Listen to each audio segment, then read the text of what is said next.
జొన్న రొట్టె తింటే హెల్త్‌కి మంచిదని చాలామంది చెప్తారు. కానీ ఆ జొన్న రొట్టె చేయడం అందరికి రాదు. సో, అలాంటప్పుడు ఈ జొన్న ఇడ్లీ చేసుకొని తినండి. హెల్త్ మంచిగుంటుంది. టేస్ట్ కూడా చాలా బావుంటుంది.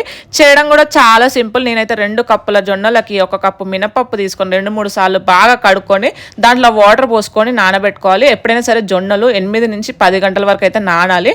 అప్పుడే మనకి ఇండైజెషన్ కాకుండా డైజెషన్ అయితది. కాన్‌స్టిపేషన్ ప్రాబ్లమ్ కూడా ఉండదు. నేనైతే 8 గంటలు అయితే నానబెట్టినాను. ఆ తర్వాత మిక్సీ అయితే పట్టుకోవాలి. ఈ జొన్నలు అయితే ఎప్పుడైనా సరే మెత్తగా పట్టుకోవాలి. అప్పుడే మనకి ఇడ్లీలు అనేది సాఫ్ట్గా వస్తాయి. సేమ్ ఇడ్లీ బ్యాటర్ లాగా అయితే పట్టుకోవాలి. మనం దీంట్లో కొంచెం వాటర్ యాడ్ చేసుకొని దోశలు కూడా ఎక్కువ చేసుకోవచ్చు. నేనైతే ఒక గిన్నెలోకి అయితే తీసుకొని నైట్ అంతా పక్కకు పెట్టేసిన. పొద్దున్న లేసేసరికి మంచిగా పులిసిపోయింది అనమాట. దీంట్లో కొంచెం ఉప్పు, కొంచెం వాటర్ అయితే యాడ్ చేసుకున్నాను. ఇదే బ్యాటర్తోని మనం పునుగులు లేదంటే గుంట పొంగనాలు, దోశలు అన్నీ చేసుకోవచ్చు. అంత బాగుంటాయి. టేస్ట్ ఒక్కటే కాదు, హెల్త్కి కూడా చాలా మంచిది. నార్మల్ ఇడ్లీ కన్నా ఇవి టేస్ట్ బాగుంటుంది, హెల్త్కి కూడా చాలా మంచిది. చిన్న పిల్లల నుంచి పెద్దవాళ్ళ వరకు ఎవరైనా తినొచ్చు. దీంట్లోకి నేనైతే పల్లి చట్నీ కాంబినేషన్ అయితే అదిరిపోతుంది. అందుకోసమే పల్లి చట్నీ అయితే చేసినాను అనమాట. ఈ ఇడ్లీలు చాలా సాఫ్ట్గా కూడా వస్తాయి అనమాట. నాకైతే మస్తు అనిపిస్తాయి. నార్మల్ ఇడ్లీ కన్నా ఇవే ఇడ్లీలు ఎక్కువ చేస్తాను.